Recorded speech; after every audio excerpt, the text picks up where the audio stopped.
হয়েছে। ইউনূস সরকারের সবকিছু তথ্য ফাঁস করে দিলেন এবার প্রকাশ্যে শেখ হাসিনা।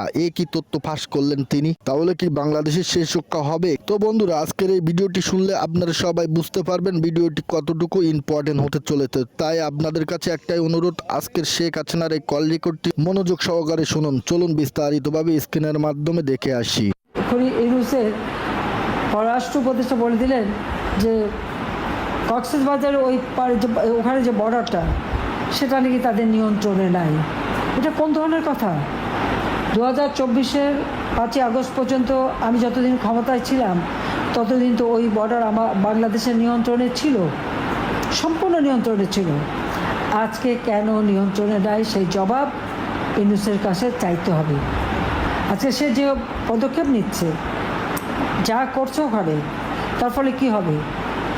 ঘোষণা দিয়েছে কোথায় ভারত আর পাকিস্তানের গোলমাল, কাশ্মীরে একটা জঙ্গি কাজ হলো, তার প্রতিবাদ না করে সেটা নিয়ে নানা ধরনের কথা বলা। এ তো আপনারা দেখেন, বাংলাদেশের উপরে কিন্তু এই সন্ত্রাস এবং জঙ্গিবাদের একটা দুর্নাম চলে আসে। তারা বাংলাদেশটাকে একটা জঙ্গির দেশ হিসেবেই কিন্তু এই ইউনূস গংরা তৈরি করেছে।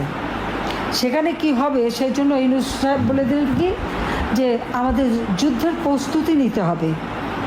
কার সাথে যুদ্ধ করবে, কোথায় যুদ্ধ করবে, কেন আমাদের এই যুদ্ধের প্রস্তুতি নিতে হবে, আমার প্রশ্ন সেখানে।